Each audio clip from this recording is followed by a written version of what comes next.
Olá, amigos. O mandato parlamentar, ele me dá muita alegria quando, através do mandato, proporciona um encontro como o que estivemos hoje no Senado da República.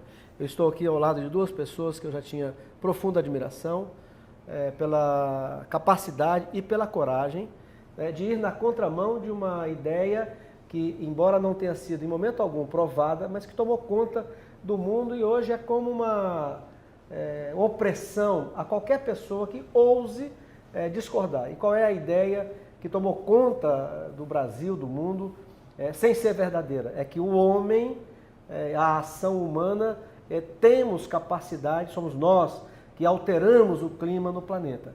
Uma hipótese que em momento algum foi provada, ao contrário, os fatos históricos dizem absolutamente o contrário, não somos nós que fazemos as alterações do clima na Terra ao longo de todos os tempos.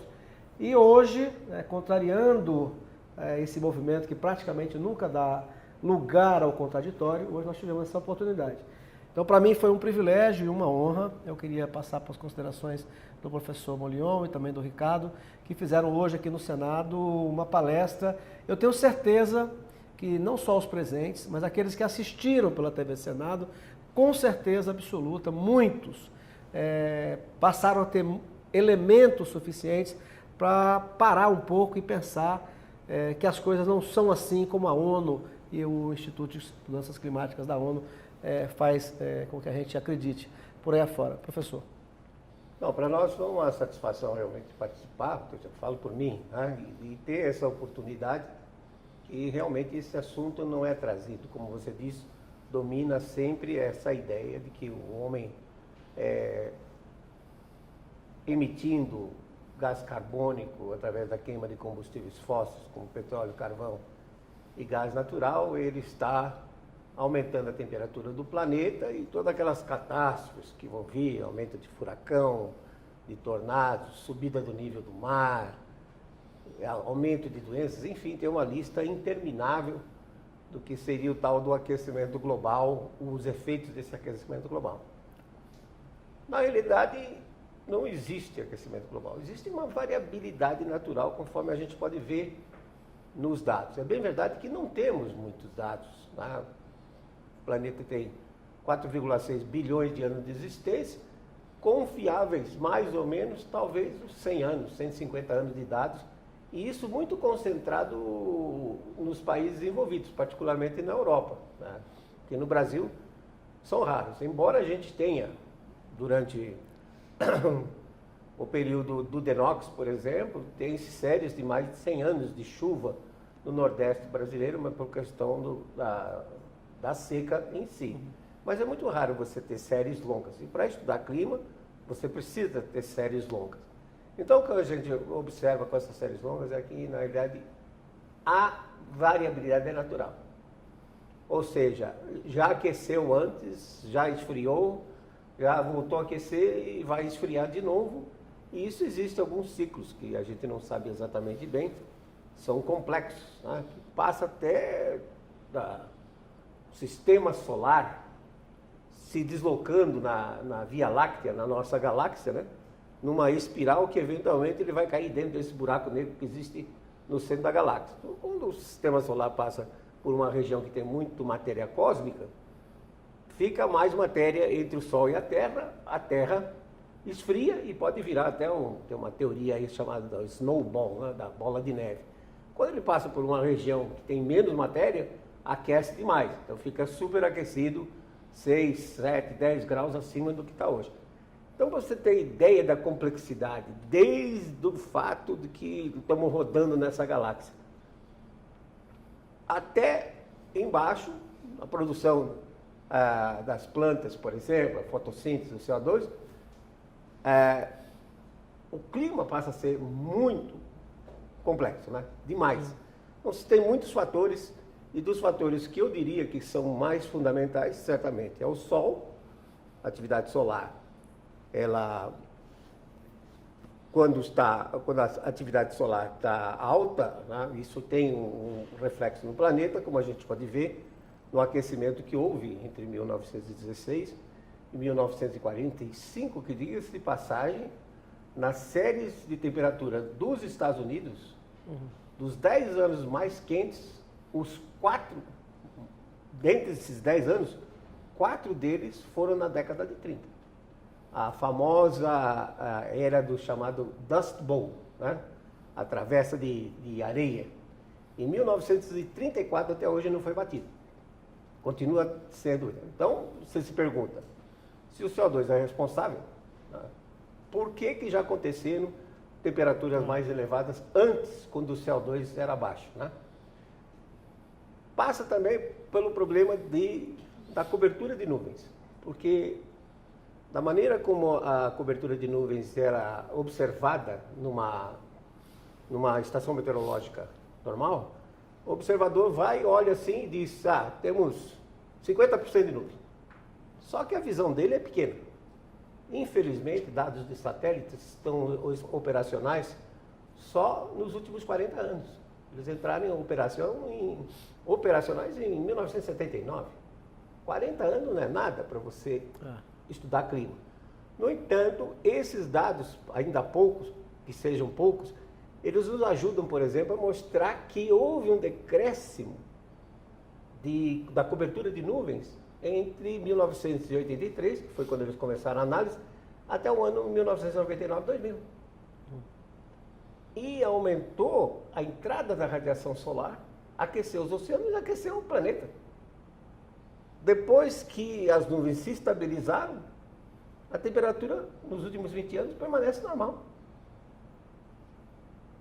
Do outro lado, entra o painel intergovernamental de mudanças climáticas, tá? Como o foco deles antes era aquecimento global, e nesses últimos 20 anos não tem aquecido, aí eles mudaram a história para mudanças climáticas. Minha opinião particular é que quando você fala em mudança, tem mudança para cima, mas tem mudança para baixo também. Mas a deles é só para cima. E finalmente os oceanos, que os oceanos ocupam 71% da superfície terrestre. Estima-se que tem aí da ordem de 1,5 bilhões de quilômetros cúbicos de água no oceano. E a capacidade de armazenar calor é muito grande. Então, eventualmente, Sol, cobertura de nuvens e oceanos são os principais reguladores do clima. Porque a atmosfera é aquecida do ar em contato com a superfície. E se essa superfície é predominantemente oceano, 71%, se muda a temperatura do oceano, muda o clima.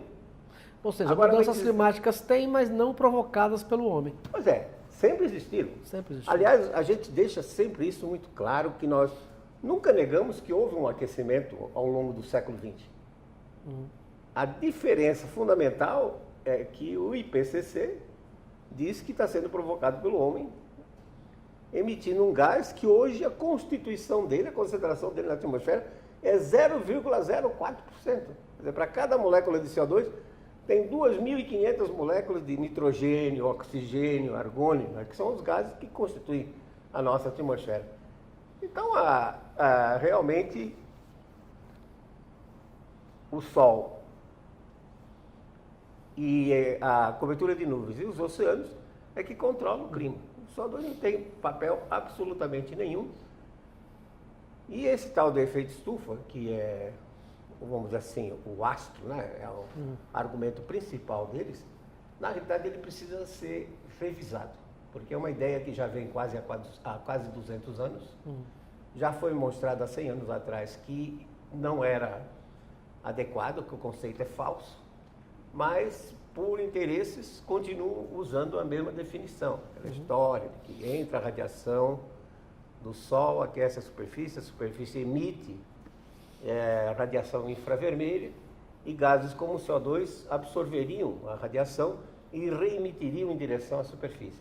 Quer dizer, esse tipo de argumento é totalmente incorreto, totalmente furado. Na realidade, o homem não tem a capacidade de mudar o clima global. O homem pode mudar o clima local, né? O clima, né? Da cidade. Por exemplo, eu tenho uma mata atlântica De repente você coloca uma cidade como São Paulo, né, uma megalópole, claro que você mudou o microclima. Mas tem que lembrar, por exemplo, que uma das maiores cheias que São Paulo teve foi em janeiro de 1929. Que o homem praticamente não emitia. Assim como dados dizem que choveu muito mais em São Paulo na década de 50 e 60 do que chove hoje. Mas por que está alagado? Porque cresceu demais a cidade, áreas... Exatamente. Aí as áreas são impermeáveis, então... Agora, professor Ricardo, vocês dizem com clareza e mostrando fatos, é uma coisa muito lógica, né? Qualquer pessoa, você chama atenção e diz, olha, nós tivemos mudanças drásticas no passado e não tinha ação humana nenhuma. Então, o raciocínio e os fatos que vocês levantam nas palestras, nos artigos e tal, não são hipóteses, são fatos, são ciência. Pois bem, se isso é verdade e por que a ONU, através do IPCC, que defende uma hipótese que não se comprovou, ao contrário, os fatos desmentem constantemente o IPCC, mas mesmo assim se transformou numa batalha global. Que interesse tem, ou que está por trás dessa coisa tão forte que impacta, por exemplo, o Brasil? Nós temos aqui uma série de políticas desenvolvidas pelo Estado que foram e que continuam sendo impostas por organismos internacionais. Países, né, como é o caso que o senhor citou agora na palestra da Alemanha, que fez uma Itaipu e meia agora de carvão, né, que são as termoelétricas, que são poluidoras, etc. E, ao mesmo tempo, quando depositam dinheiro no fundo amazônico, tem uma exigência: não mexer na Amazônia brasileira. Então, se é uma hipótese que não se comprovou, ao contrário, inclusive com denúncias claríssimas e comprovadas de fraude, e mesmo assim continua esse movimento todo, o que é que está por trás disso, professor? Ótima pergunta, porque quando a gente vê a origem desses painéis político-científicos, justamente é uma agenda geopolítica. Então, eles fazem o papel de tentar montar mecanismos burocráticos internacionais e, na verdade, supranacionais, que é uma palavra mais perigosa. Então, no caso do IPCC, como ele já atribui a CO2, e CO2 está ligado com todo o desenvolvimento humano, agricultura, queima de combustíveis, etc., né?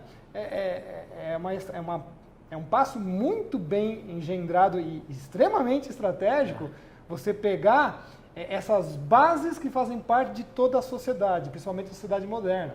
Então, um laboratório aconteceu inicialmente na questão da desertificação. Nos anos 70 eles tentaram fazer isso. Só que os cientistas naquela época eram mais casca grossa do que nós dois, né, professor? Não deixaram essa coisa passar. Então a gente já sabe que teve uma prerrogativa aí. Agora, quando chegou no ozônio, isso deu certo. Isso deu certo, deram um prêmio Nobel para a pessoa que inventou toda aquela história e tal.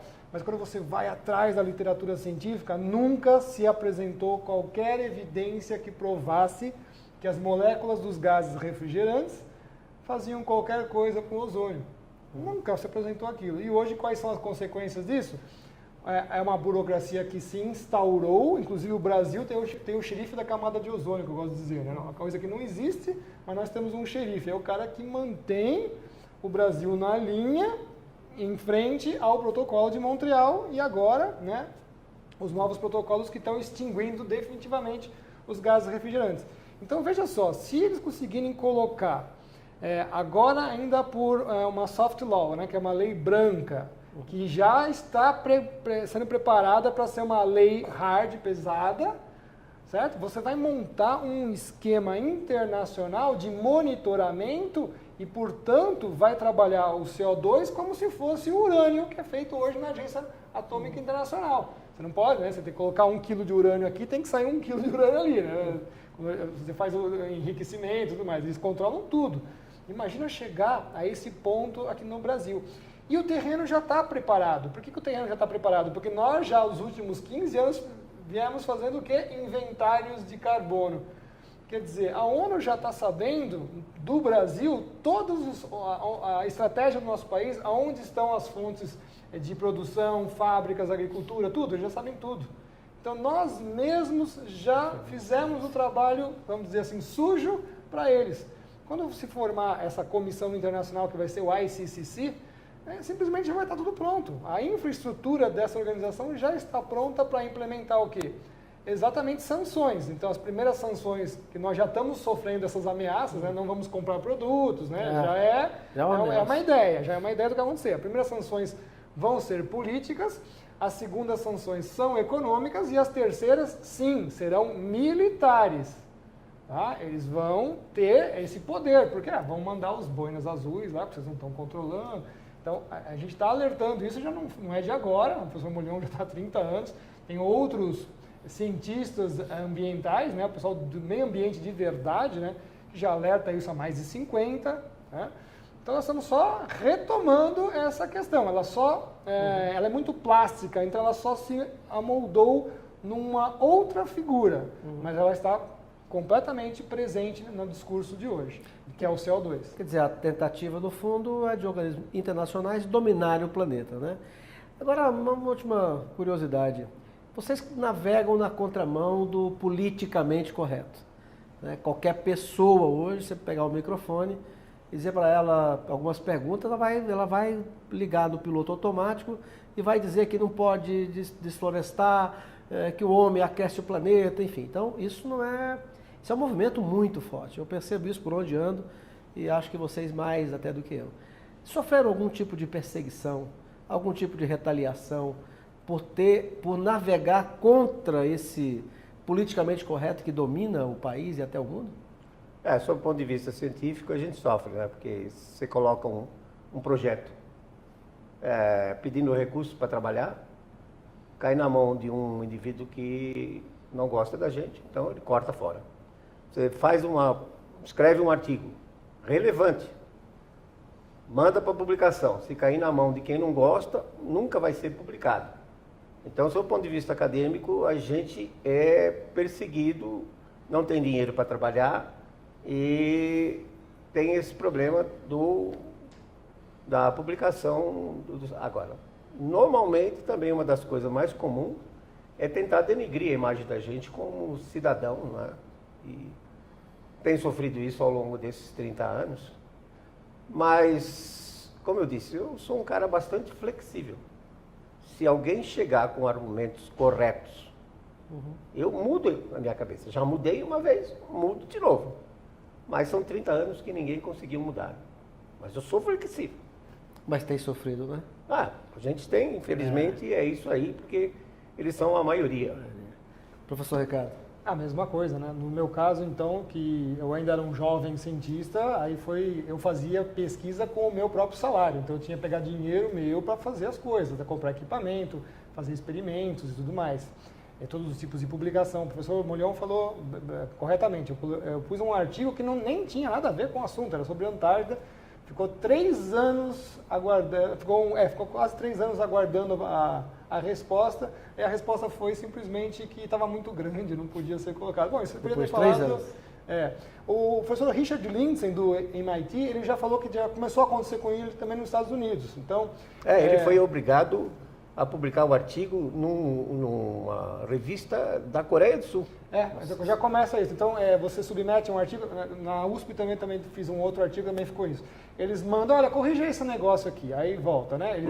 É o semi-aprovado que a gente fala. Corrija esse outro negócio, passa 2 anos, nós não vamos mais publicar o seu artigo. Então, você ficou perdendo um tempo gigantesco para colocar uma publicação. Por isso que eu falei, hoje a ciência ela está muito indo para um caminho que não tem nada a ver, que é publicação. Ao invés de fazer a ciência, o cientista está preocupadérrimo em fazer o artigo científico e está deixando a ciência se passar. Por quê? Porque ele tem que fazer metas.